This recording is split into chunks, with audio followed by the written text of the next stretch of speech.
York County Library, turning a new page.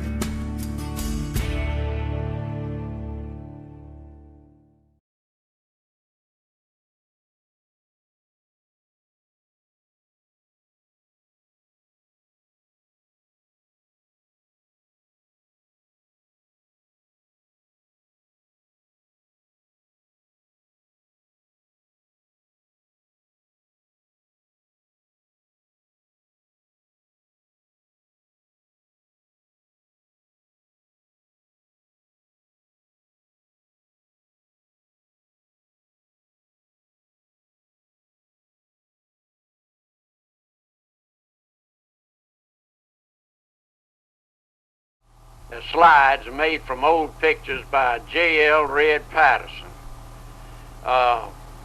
This first one is Main Street looking west in 1892.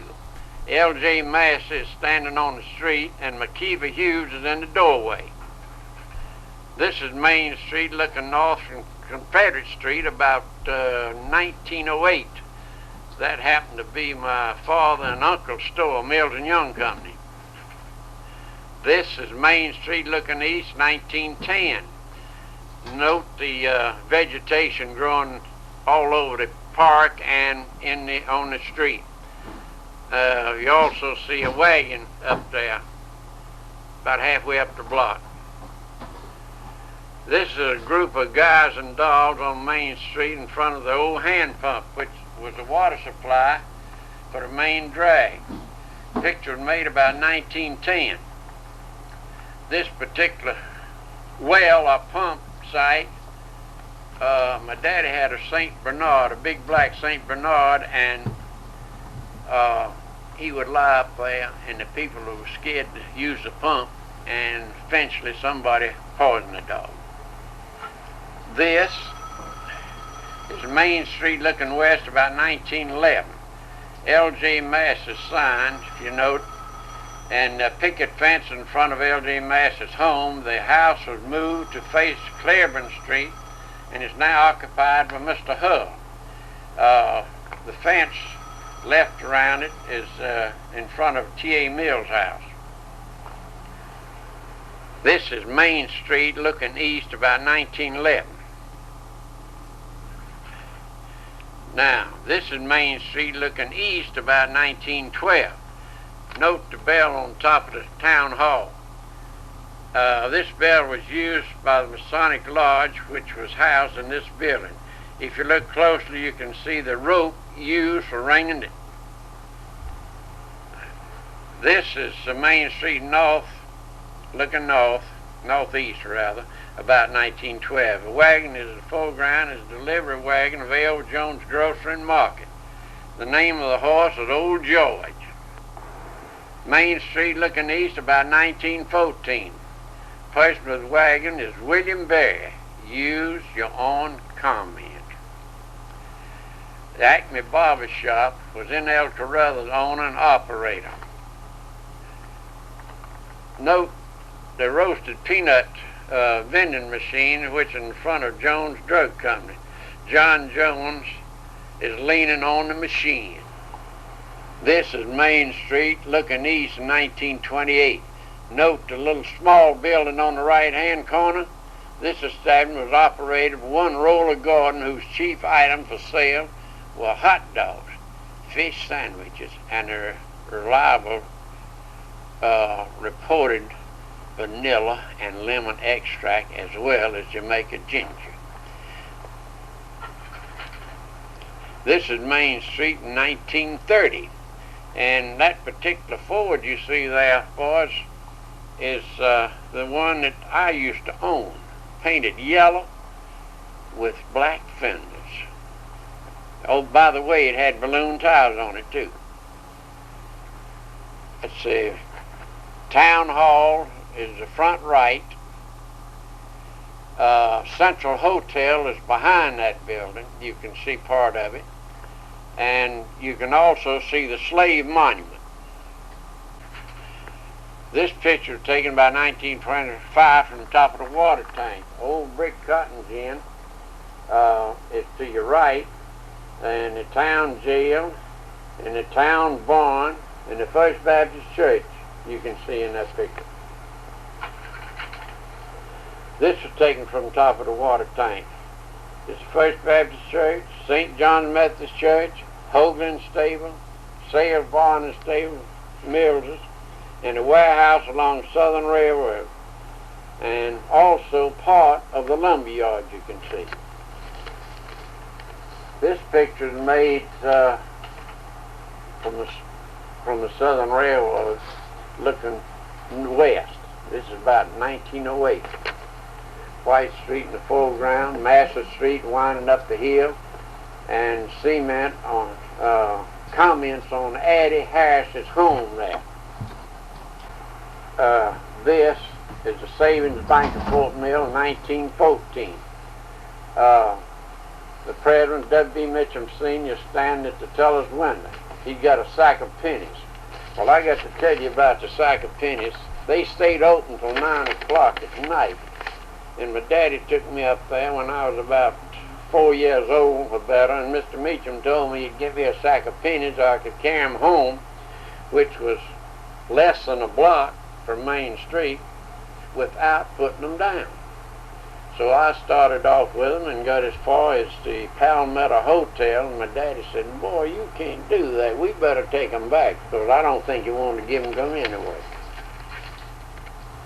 This is a copy of the financial statement of the Savings Bank in 1902. As you can see, it did not take many dollars to run a bank at that time. They incorporated, I think, for $15,000. This is the interior of the Audrey Drug Company in 1912. W. Audrey Sr. owner, in the center of the picture. If you'll notice closely, they had carbide lights. They also specialized, if you'll note, on the top of the shelves at the right, they had Indian potters. And I remember well that the ice cream parlor, they had these covered display tables. You'd put all of your fancy stuff in there, cosmetics and all that they wanted to sell, and then you'd pull the stool out, which was hinged, and sit down and eat your ice cream, and also read all the ads in the inside of those cases. That's another picture in the Audrey's drugstore. This is the old Central Hotel. It's located right behind this town hall building, which was, this particular hotel was built in 1875 and torn down in 1947. This is as near as we can get a picture of the Palmetto Hotel. Only the front is called a piazza with two guests relaxing. The two youngsters are Nancy Harris and John Audrey. Fort Mill Town Council, 1921. Standing is A.C. Lytle, Dr. J.B. Elliott, Walter Lynn, Chief of Police, Jesse Harris, Allie Ferguson, and seated is Bert Patterson, the mayor. This is the Southern Railway Station looking north. Pictures made in 1927.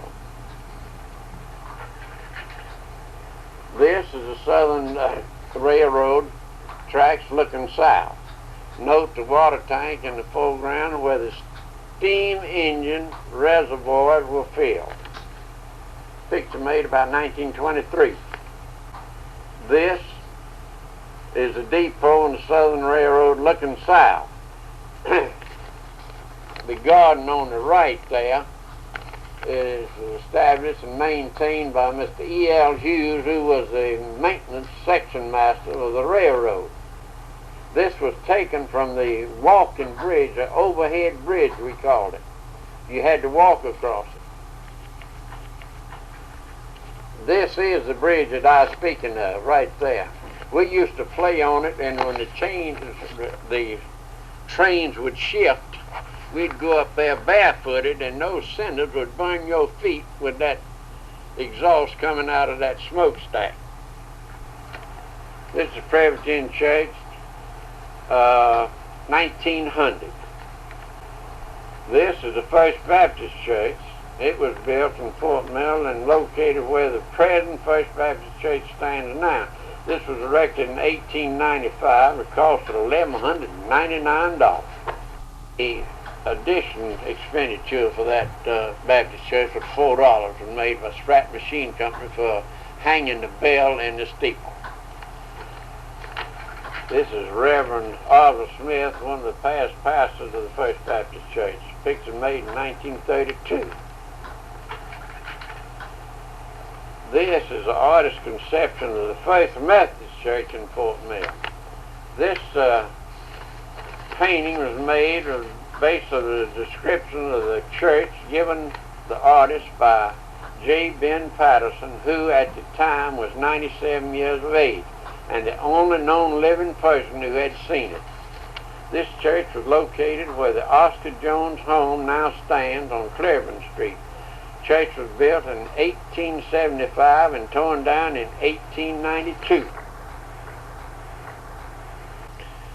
Now this is the St. John Methodist Church South, the Second Methodist Church, which stood on the same site as the present church, erected in 1892, pictures made in 1960. This is the men's Bible class, St. John Methodist Church South. E.L. Hughes is seated at the right. He was a teacher. Pictures made in 1915. This is the men's Bible class, St. John's, in 1916. Several of these pictures are still living, these members are still living in this community. As E.L. Hughes and the Reverend James and L. Jones Sr. at the time. The small child there is Frank Lytle. This is the old Fort Mill Academy, from which Academy Street was named. It was located on what is now known as Academy and Patterson Street. The automobile there under the tree is in the front yard was owned by W.B. Arger Sr. Picture made about 1909. And I believe that old car was a Buick. This is a group picture taken at Fort Mill Academy about 1908. Teacher was J. Harvey Witherspoon. And boy, I can tell you a lot about him. He was known to use the rod, and he also was known to have a lot of trouble with the fathers of the kids that he had whipped. He told them to come on and he'd beat them too. This is another group picture at the Fort Mill Academy. This was made about 1908. I can't tell you too much about the members in that picture, but Preacher Balknight, I think, was one of them, and his daughter, Miss Balknight, was another one. This picture was made July the 4th, 1921, at the annual picnic and barbecue. I remember it well because I worked at a stand along with Mr. Tom Lytle selling drinks and ice cream. They had a barbecue and plenty to eat, I'll tell you that. This is the school building that replaced the Fort Mill Academy. This picture was taken in 1910. If you'll note the picture, the building wasn't quite completed when this picture was taken. This is the 9th and the 10th graders, made in 1911. We have the names of all those people on the reverse of this card, if anybody would like to see it. This is Fort Mill High School in 1916. This is the football team. And boy, they had a good one. There's Joe Nims, L. Jones Jr., John A. Boyd, Clarence Hoagland, Hale Ferguson, W.R. Jr., Baron Bennett, Robert Fox, Robert Irvin, and sitting is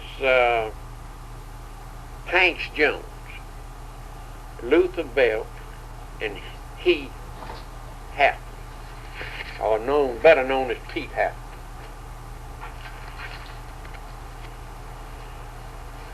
This is a class of Fort Mill High in 1916, graduating class. The front row is Bernice Mills, L. Jones Jr., Agnes Link. Second row, W.R. Jr., W.J. Irvin. Third row is Marjorie Mills, Mary McLaughlin, and Julie Armstrong. The back row, J.D. Fupp, Principal, and Robert Irvin, Luther Belt, and John A. Boyd. This was a high school football team in 1924. You see them white breeches I got on.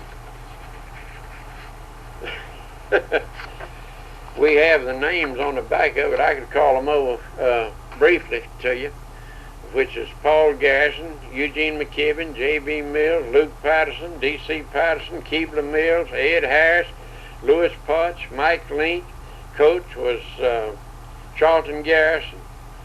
And then we have Owen Patterson and Parky Bradford. This is a Sutton school in 1907, which was located on the back road leading to the old Wiley Dam.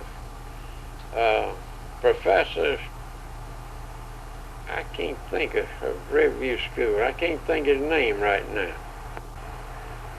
This was plant number 1 in Fort Mill Manufacturing Company about 1889.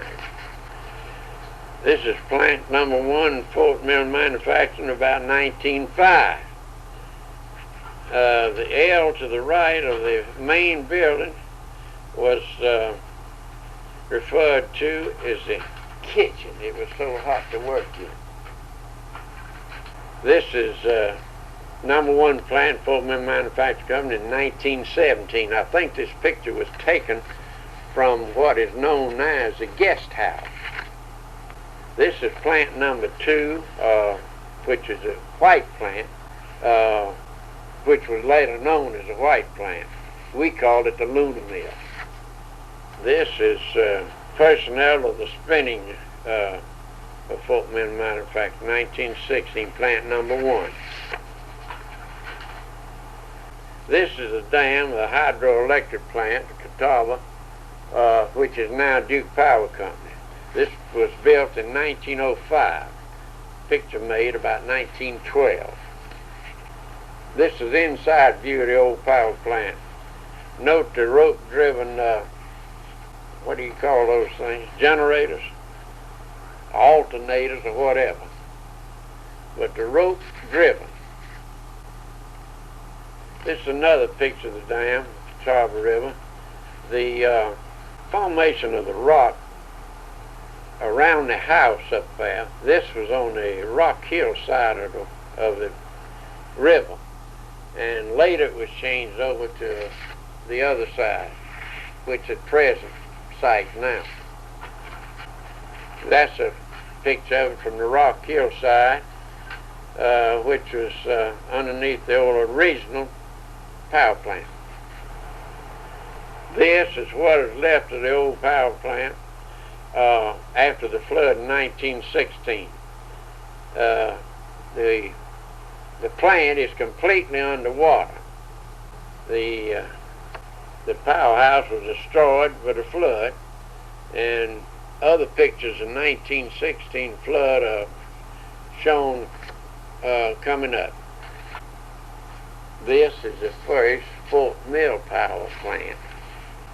It was a substation and the first electric distribution station for Fort Mill. It's 1904. An interesting feat.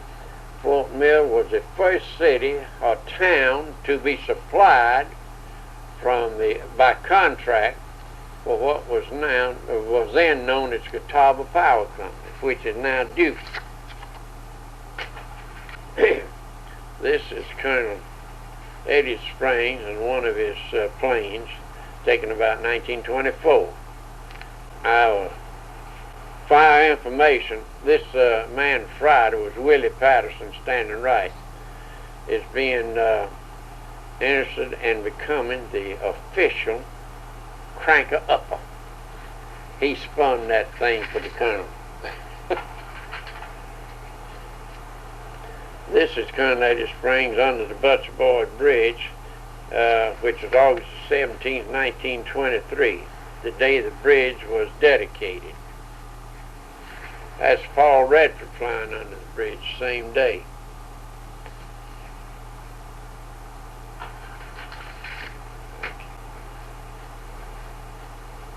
This Colonel Springs was known worldwide to be a #1 pilot. However, he, like all of us, had bad days. He crashed these planes several times and after returning home from the World War I war. And this is one of the, went down in a wooded area. This picture's of one of those crashes. This is Fort Mill's first automobile. It's a Rio 1906 model. Was a used car when purchased. Driver is C.H. Branson. The front left is W.B. Mitchum. The rear is R.P. Harris and S.L. Meacham. The primary purpose of this picture is show the old Harris livery stable in the background, which is located where the post office now stands. The auto in the foreground is 1924 model Maxwell. Picture made in 1926. This is another picture with the old Harris livery stable in the background. Auto is a 1920 Buick.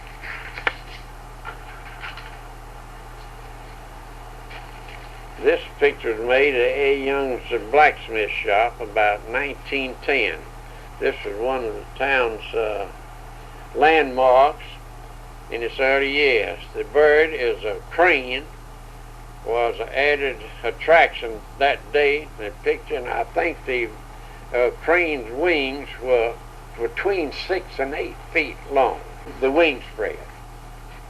Fort Mill's first modern fire truck. That's in 1925. They say 26 on this card, but actually it was in 1925 they bought that truck. It's a Dodge. Had no pump on it. 2 30-gallon chemical tanks. This is another view of the new truck, and in the background, right over the truck, you see a little sign. Well, that was pointing to the old Central Hotel. Tell you how to get there. And this porch was known to be a whittler's porch back in Colonel White's days. He would sit down and whittle, and if you came up and you didn't have a knife, he'd send and buy you a knife, 35-cent Barlow, Miller Brothers rather. And they had a lot of good conversations over that whittling. Also, I'd like to point out a little corner here to your left is a present bandstand. This is a copy of Volume 1, Number 1 of the social newspaper, the Social Push, once published in Fort Mill. Note the first issue is dated June the 21st, 1898. Subscription prices were 10 cents a month, $1 a year. The paper was short-lived and was, I say lasted about 5 months. The editor and owner was John E. Audrey. This is the front page of the Fort Mill News, dated December the 23rd, 1892. At that time, it was published by W.R. Sr. The paper was later sold to W.R. Bradford Sr. and became the Fort Mill Times. This is the local National Guard Company C leaving on a train. They've been called into federal service. This picture was made on April 23rd, 1916. This is friends and relatives seeing the boys off and wishing them well. I think this picture was taken from off of the building on Main Street. It must have been off the top of it from this direction. This town's all dressed up with bunting on the bandstand up there for the welcome the boys home from Company G home in 1919. This was a World War I test pilot. This picture's taken in 1917. This young man is one of the Fort Mill's own, Theodore Harris, a brother of Miss Ollie Byrne. This is officer of the Catawba Lodge number 56 in Fort Mill in 1890.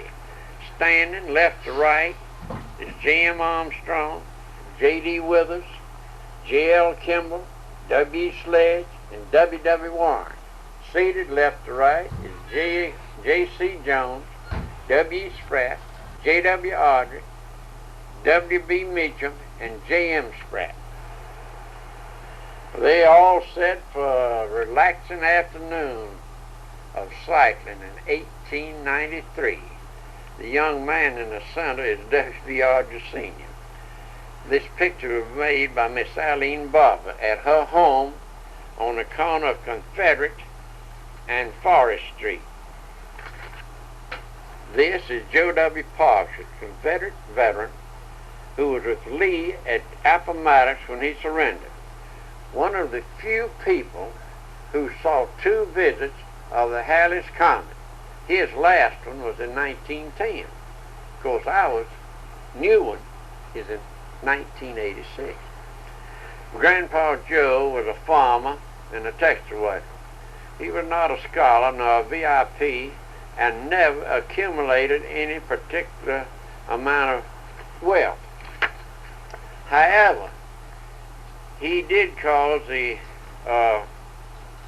he was said to be the contributing factor of the growth of Fort Mill, for he was a father of 24 children, and each of them was quite prolific.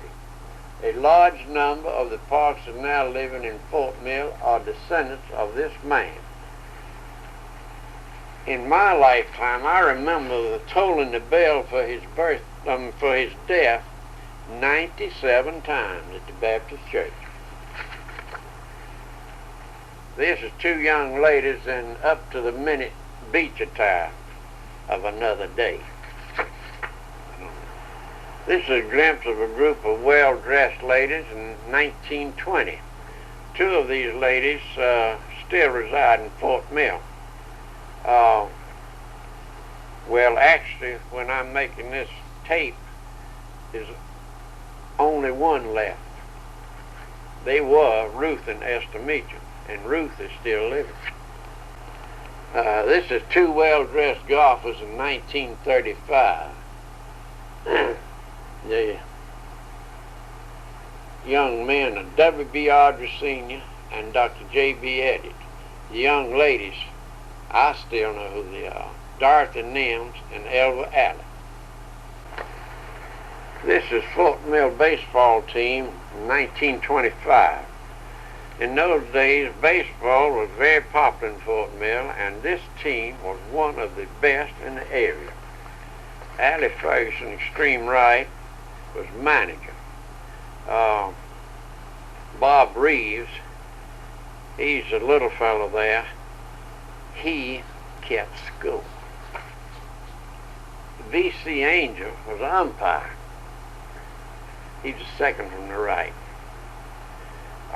Players were Andrew Ferguson, pitcher, W.L. Ferguson, catcher, Reverend George Belk, shortstop, Doug Nims, I believe he played right field, and there's a fellow Kimball, and James, he played first base, and a McCurry, I don't know what he played, but Whacker Smith was third base, Hasty Stevenson played, Hurley Stevenson, and a fellow forward, and another one, Massey.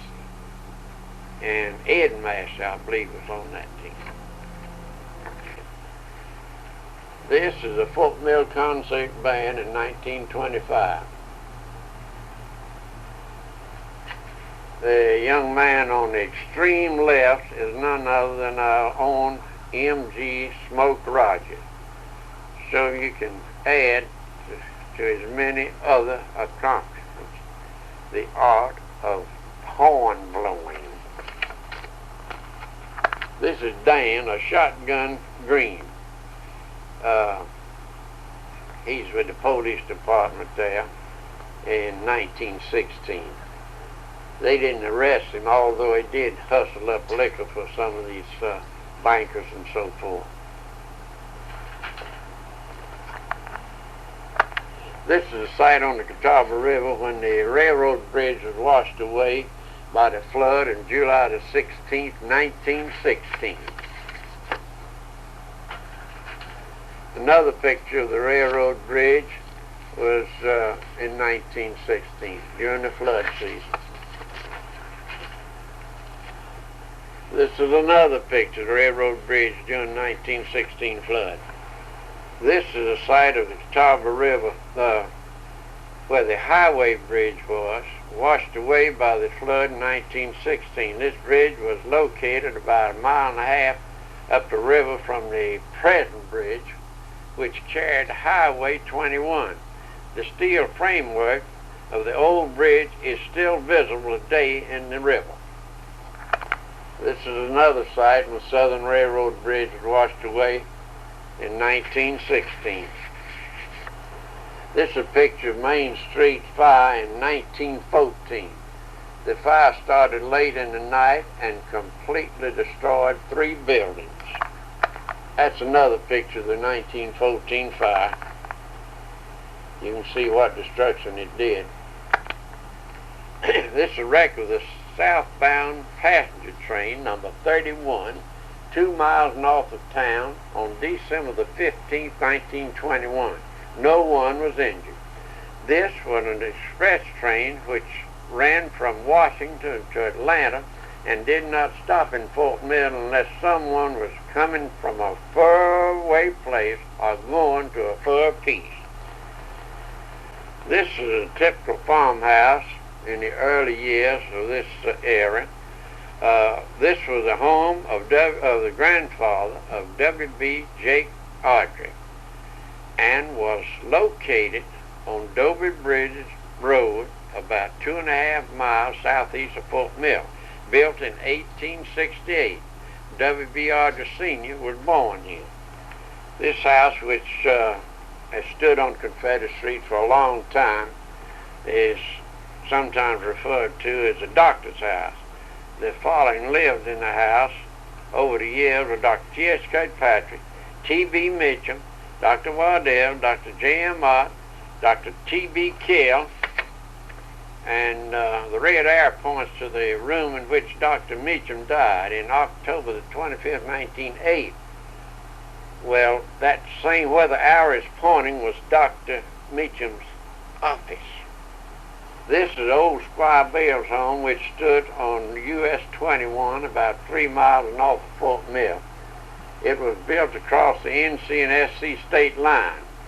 The line went through the hall, and there were rooms on each side. The left side was South Carolina, and the other side was North Carolina. And if you wanted to get married, whichever state you wanted to get married in, he would do it. He was Squire Bales. Yes, believe it or not, but Fort Mill had a clubhouse as early as 1905. This is a picture of it. It was built and was owned by the local military company, but was used by others as well. The building was located on the Catawba River in the area commonly known or referred to as Spratt's Bottom, about 3 miles south of town. It was destroyed by the flood in 1916. This is the old Spratt home, which is located on the Brickyard Road about a quarter of a mile south of the town. Built in 1810, torn down in 1957. These pictures were taken at Nims Lake a long time ago. Note the swimsuits. This picture was taken at the ill-fated Pineville racetrack about 1927. We don't have anything to tell you about it except I went to the first race up there, and the racetrack was built out of 2x4s edgeways. The mill had a commercial cannery. It was operated in 1917 by W.B.J. Gardner and D.H.G. Bad Eye Rogers, and was located on Dover's Bridge Road south of town. This is one of the labels for the can tomatoes. They didn't last but 1 year, so I don't know what happened to all the rest of the cans and the labels, but I don't think that they ever got it. Cornwallis and his troops are said to have camped at this site during the American Revolution in the year 1780. This site is located half a mile southeast of Fort Mill. That's about all I can tell you about it. If you're inclined to fret about the roads and highways of today, then this spot with broken pavement, try this one for size. This bridge is across Sugar Creek and going out toward Pleasant Valley. Southern Railway Station, and in front of it is the replica of the Best Friend, which was the train that traveled from Charleston to Hamburg beginning in 1815, and which at that time was the longest railroad in the United States. The replica of the Best Friend was brought to Fort Mill in connection with the Fort Mill Centennial celebration in 1973. And this is a close-up of the Best Friend and the station. And this is a shot of Main Street from about the railroad looking up at Confederate Park, the bandstand, Main Street. And on July 4th, 1973, the Fort Mill Centennial celebration was sponsored by the Fort Mill Chamber of Commerce and by all of the civic organizations in Fort Mill. This tape was made by J.B. Mills on June 18th, 1986, which is 13 years after the original presentation in connection with the Fort Mill Centennial.